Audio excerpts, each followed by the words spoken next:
Si Dios es justo, ¿cómo Él puede condenar a personas que nacen con una naturaleza pecaminosa y no tienen la capacidad de cambiar por sí mismas? 3, 2, 1, go. Bueno, primero lo voy a responder con la escritura y después intentaremos entender un poco lo que dice, pero hay que ir a Romanos capítulo 9. Y antes de ir a leer, no hay acá, desde mi punto de vista, no veo ningún punto teológico en el cual yo pueda decir que Romanos capítulo 9 está hablando, ahora va a hablar solamente de Israel. Bien, no está hablando de una nación, está hablando del ser humano. Dice la escritura en Romanos capítulo 9. Bueno, vamos al versículo 14 primero. ¿Qué pues diremos? ¿Que hay injusticia en Dios? En ninguna manera, dice Pablo. Es una muy buena pregunta, ¿ven? Pablo nos enseña a preguntar. En ninguna manera. Pues a Moisés dice, tendré misericordia del que yo tenga misericordia y me compadeceré del que yo me compadezca. Palabras fuertes. Versículo 16. Así que no depende del que quiere, ni del que corre, o sea, del que hace, sino de Dios que tiene misericordia. Y acá está la demostración de que no está hablando de Israel como nación, porque cita al faraón y lo pone como ejemplo. Porque la escritura dice a faraón, para esto mismo te he levantado. Ahí la palabra levantar en griego es la misma que se utiliza en poner en escena en una obra teatral. O sea, Dios vio que el faraón era de una determinada manera y lo escogió. Lo escogió y lo puso en escena. ¿Ves? No es que Dios hizo hacia el faraón, sino que etimológica, gramaticalmente está hablando de otra cosa. Dios lo pone en escena. Dice entonces el 17, porque la escritura dice, faraón, para esto mismo te he levantado, para mostrar en ti mi poder y para que mi nombre sea anunciado por toda la tierra. De manera de que quien quiere, tiene misericordia, y al que quiere endurecer, endurece. Versículo 19, acá viene la pregunta clave. Pero me dirás, ¿por qué pues sin culpa? Porque ¿quién ha resistido a su voluntad? Si la voluntad de Dios es que yo esté condenado por mi concupiscencia que heredé de mis padres, ¿por qué mi inculpa? Y acá está la respuesta. Primero, el sopapo, la cachetada, el chirlo que te da. Versículo 20. Mas antes, hombre, ¿quién eres tú para que alterques con Dios? Dirá el vaso de barro al que lo formó, ¿por qué me has hecho así? ¿O no tiene potestad el alfarero sobre el barro para hacer de la misma masa, un vaso para honra y otro para deshonra? ¿Y qué?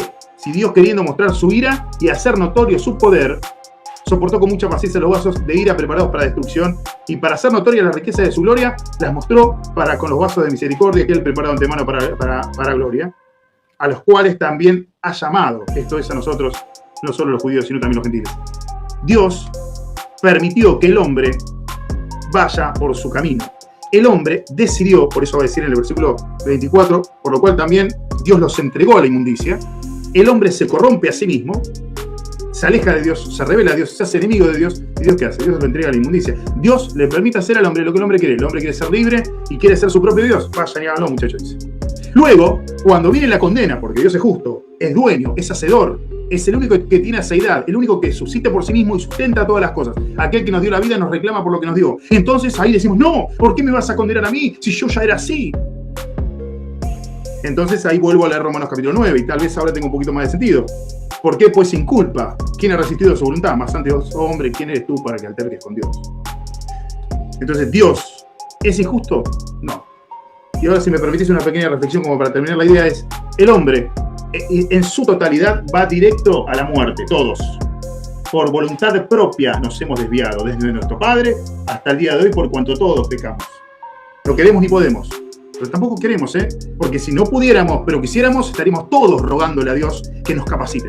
Pero no vemos al mundo rogando a Dios, vemos al mundo rebelándose contra Dios. Todo el mundo yendo en contra de Dios hacia la muerte, hacia la oscuridad eterna. Y Dios, en su justicia, preparó y soportó a la humanidad horrenda y violenta para mostrar sus atributos, su ira, por ejemplo, su poder, para mostrar su paciencia, y los vasos de gloria para mostrar las riquezas de su gloria. Entonces, cuando dice, ¿cómo es esto de la riqueza de su gloria? Y para hacer notorias las riquezas de su gloria, las mostró para con los vasos de misericordia que él preparó de antemano para gloria. ¿Gloria? ¿Cómo para gloria? Claro. Mira el capítulo 1, versículo 3. Bendito sea el Dios de Efesios, ¿no? Efesios 3, capítulo 1, versículo 3 en adelante. Bendito sea el Dios y Padre de nuestro Señor Jesucristo, que nos bendijo con toda bendición espiritual en los lugares celestiales en Cristo, según nos escogió en él antes de la fundación del mundo, para que fuésemos santos y sin manchas delante de él, en amor, habiéndonos predestinado para ser adoptados hijos suyos por medio de Jesucristo según el puro afecto de su voluntad, para alabanza de la gloria de su gracia.